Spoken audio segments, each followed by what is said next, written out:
Hello दोस्तों, और आप सभी का मेरा यूट्यूब चैनल प्रसन्न ई क्लास में बहुत बहुत स्वागत है। और आज का इस वीडियो में आप लोग देखने वाले हैं हैंड रिटन नोट्स, जो कि आप लोगों के लिए class 8 board exam Jharkhand academic council के बहुत ही हेल्पफुल है। तो दोस्तों, अगर आप इस लॉकडाउन में अगर आप कहीं भी क्लास नहीं कर पाए हैं, no matter, but I request कि अगर आप इस वीडियो को पूरा वॉच करते हैं देन आई थिंक आपका कहीं और क्लास करने की ज़रूरत भी नहीं है। एंड आई रिक्वेस्ट आप लोगों से कि जो इस लॉकडाउन में क्लास नहीं कर पाए, कहीं भी ट्यूशन हो या कोई प्राइवेट, आप उनको ये वीडियो का लिंक जरूर सेंड कर दें ताकि उन्हें भी थोड़ा सा हेल्प हो जाए। तो चलिए देखते हैं कि नोट्स में सबसे पहला क्या है। तो दोस्तों, आप लोगों को सबसे पहले देखना है कि ये जो आज मेरा नोट्स है, ये है विद्युत धारा का रासायनिक प्रभाव, जो चैप्टर क्लास 8 का है, उसमें से ये चैप्टर से संबंधित आज का ये वीडियो है। तो इसमें हैंड रिटन नोट्स आप देख सकते हैं जो आपके लिए बहुत ही यूजफुल साबित होगा। तो सबसे पहले देखते हैं कि विद्युत का चालक, विद्युत का चालक क्या है, आप लोगों को सबसे पहले समझना है। तो इसका आंसर है कि वैसे ठोस पदार्थ जिनसे विद्युत धारा का चालन होता है, अर्थात कि इससे इस तरह से या फिर इस तरह से किसी भी दिशा की ओर उसका चालन होता है, ऐसे ठोस पदार्थ को विद्युत का चालन कहते हैं। जैसे कि आप लोग देख सकते हैं कि उदाहरण में है लोहा, तांबा, एल्युमिनियम इत्यादि। आप लोग भली भांति परिचित है कि इस भरी बरसात में जब लोहा पर करंट पास हो जाता है तो हमें करंट लग जाता है, ठीक है, झटका लग जाता है। तो लोहा, तांबा का तो ये आपका जो वायर सबसे अच्छा माना जाता है, सबसे आदर्श माना जाता है। तो ये सभी क्या है, विद्युत का चालक है। तो चलिए बढ़ते हैं आगे की ओर और क्या है देख लेते हैं। अगला है आपका विद्युत का कुचालक। जी हाँ दोस्तों, विद्युत का कुचालक क्या है, आपको इसका कॉन्सेप्ट बनाना है कि वैसे ठोस पदार्थ जिनसे विद्युत का चालन नहीं होता, अर्थात ये न किसी भी दिशा की ओर क्या होता है कि उसका विद्युत का चालन नहीं होता, न इस दिशा से और न ही इस दिशा, अर्थात किसी भी दिशा में विद्युत का चालन नहीं होता है। तो उसे ठोस पदार्थ को कहते हैं विद्युत का कुचालक। ऐसे उस ठोस पदार्थ का उदाहरण हो गया आपका रबड़, प्लास्टिक, लकड़ी। जैसे कि आप देख सकते हैं कि जो बिजली मिस्त्री जो अपने साथ एक प्लस लेकर काम करते हैं, उस प्लस का जो लोहे का बना होता है, लेकिन उसके ऊपर, ठीक है, लेकिन उसके ऊपर क्या होता है, एक इस तरह से कवर चढ़ा हुआ होता है जो कि फाइबर या प्लास्टिक का हो सकता है। तो दोस्तों, आप लोगों को ये समझ लेना है कि प्लास्टिक, लकड़ी आदि ये सभी क्या है, विद्युत का कुचालक है, अर्थात इनसे जो है विद्युत प्रवाहित नहीं होता है। एक छोर से दूसरे छोर तक विद्युत नहीं प्रवाहित होती है, तो इसे कहते हैं विद्युत का कुचालक। तो चलिए देख लेते हैं अगला है आपका हीन चालक।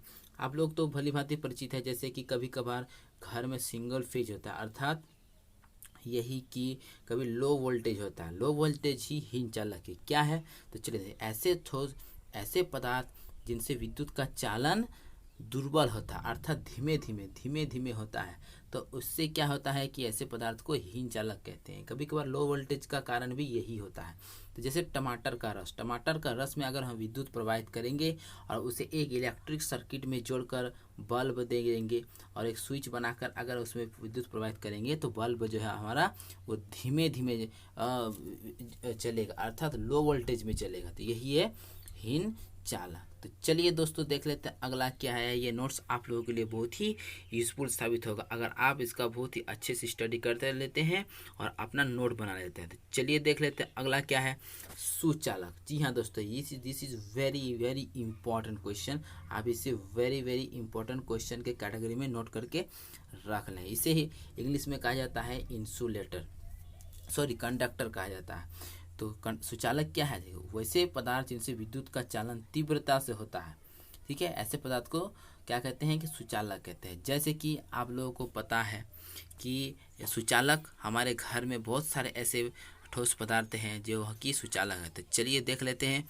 कि इसमें जो उदाहरण है आपका तनुगंधका अम्ल H2SO4, मतलब सल्फ्यूरिक अम्ल जो है वो सुचालक है। साथ ही साथ हमारे घर में, ठीक है, आप अपने घरेलू उपयोग में भी प्रयोग करते हैं, जो आपका होता है कि टेस्टर से जो आप लोग प्रयोग करते हैं उसमें देखते हैं कि जैसे आप इलेक्ट्रिक बोर्ड के सॉकेट में, ठीक है, जो सॉकेट बना हुआ होता है उसमें जैसे उसको ऐसे करके चेक करते हैं तो क्या होता है, उसका जो बल्ब होता है एक बल्ब जल उठता है।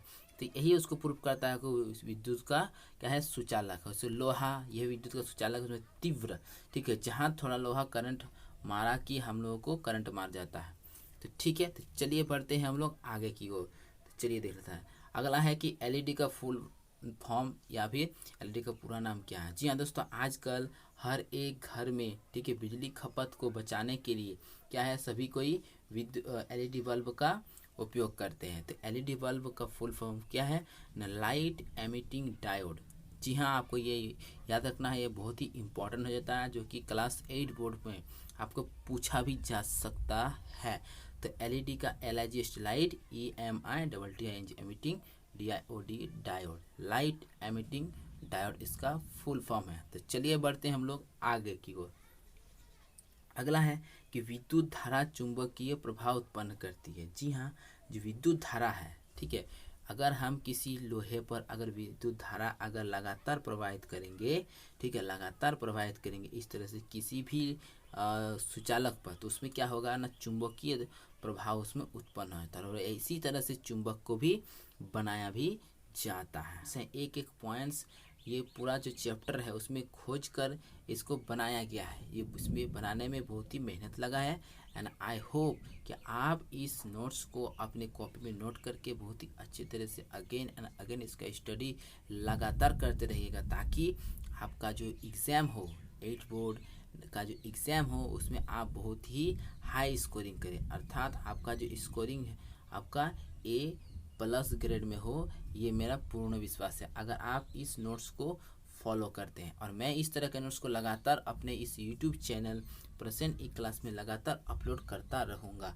जी हाँ दोस्तों, आप अगर नए सब्सक्राइबर हैं तो आप इस चैनल को सब्सक्राइब करके बेल बटन को ऑल पर दबाना ना भूलें, ताकि मेरे हर लेटेस्ट वीडियोस का अपडेट आप तक सबसे पहले पहुँचे। तो चलिए देख लेते हैं अगला क्या है।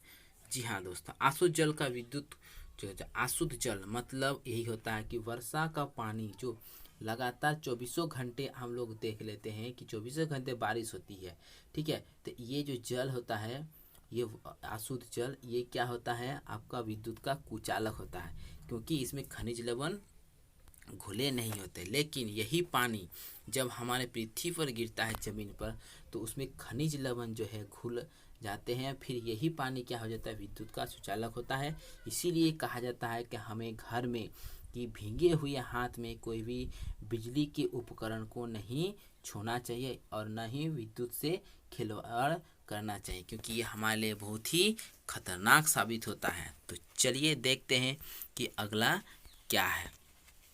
अगला है कि नल, चापानल, तालाब एवं नदी से प्राप्त जल स्रोतों में खनिज लवण घुले होते हैं, इसलिए यह जल क्या है कि विद्युत का सुचालक होता है। जी हाँ दोस्तों, आप लोगों को याद रखना है कि इन स्रोतों से प्राप्त जल जो है हमारा विद्युत का सुचालक होता है, इसलिए कभी भी इन पर हाथ हो या पैर हो भीगे हुए रहने से हमें इलेक्ट्रिक बोर्ड को कभी भी कुछ भी कार्य नहीं करना है, नहीं तो हमें यह बहुत ही खतरनाक साबित हो सकता है।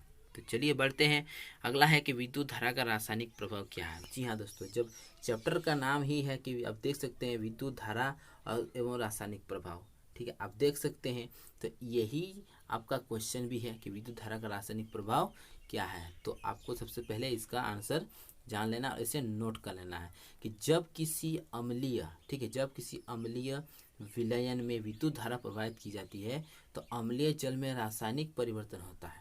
इस धारा का, इसे विद्युत धारा का रासायनिक प्रभाव कहते हैं। अर्थात जब किसी अम्लीय विलयन में विद्युत धारा प्रवाहित किया जाता है तो उसमें क्या होता है कि रासायनिक परिवर्तन होता है, ठीक है, क्या होता है, रासायनिक परिवर्तन होता है। इसे ही कहा जाता है आपका विद्युत धारा का रासायनिक प्रभाव। जी हाँ, आपको ये बहुत अच्छे तरह से याद करना है। देखिए ये बहुत ही हैंड रिटन नोट्स है और आपके लिए मैं समझता हूँ बहुत ही कारगर साबित होगी अगर आप मेरे इस चैनल पर लगातार फॉलो करते रहते हैं, ठीक है, लगातार अगर आप इसको फॉलो करते हैं, देन आई थिंक आपको कहीं और नोट्स जुगाड़ करने की कोई प्रॉब्लम ही नहीं होगी। ये आपके लिए बहुत ही हेल्पफुल होगा। और आपसे रिक्वेस्ट है कि इस वीडियो को उन विद्यार्थियों तक पहुंचाने का ज़रूर आप सहायता करें जो आर्थिक रूप से बहुत कमज़ोर होते हैं, जिन्हें कहीं क्लास करने की सुविधा नहीं होती है, या जिनके पास मोबाइल तो है लेकिन उनको पढ़ने की कोई सुविधा नहीं है। आप उनके जो है सोशल मीडिया, आप चाहे आप व्हाट्सएप हो या फेसबुक के थ्रू आप इस वीडियो के लिंक को उन तक पहुंचा दें, ताकि वो देखकर अपना ये नोट्स अपना बना लें और अपना रिजल्ट में, ठीक है, सुधार लाएं।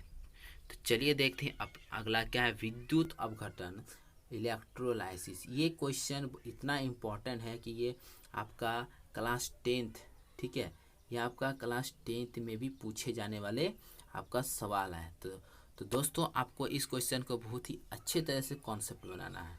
तो चलिए देखते हैं कि हैंड रिटन नोट्स क्या है। कि किसी विलियन से, ठीक है, अगर कोई विलियन रहे, जैसे हो गया आपका शरबत, ठीक है, शरबत ये हो गया आपका विलियन। तो किसी विलियन से विद्युत धारा प्रवाहित करने पर विलियन में रासायनिक निक्षेप होती है। इस प्रक्रिया को ही विद्युत अपघटन कहते हैं। अर्थात ही अगर हम किसी विलियन में, ठीक है, तो इसमें मान लेते हैं कि ये शरबत है, ठीक है, तो इस विलियन में अगर हम लोग विद्युत धारा प्रवाहित करते हैं तो इसमें क्या होता है, रासायनिक निक्षेप होता है। अर्थात ये क्या होता है, इलेक्ट्रोलाइटिक रूप से इसमें अलग अलग हो जाता है, ठीक है, छिन्न भिन्न हो जाता है। तो इस प्रक्रिया को ही क्या कहते हैं कि विद्युत अपघटन कहते हैं। इसमें क्या होता है कि प्रयुक्त विलियन को विद्युत अपघट्य भी कहते हैं। और इसमें जो विलियन आपका उपयोग होता है, ठीक है, जो विलियन आपका उपयोग में आता है उसे क्या कहते हैं, विद्युत का अपघट्य कहा जाता है। जी हाँ, आपको ये भी याद रखना, ये 1 नंबर में आपका पूछा जा सकता है, ठीक है, 1 नंबर में आपका पूछा जा सकता है कि अपघट्य क्या है।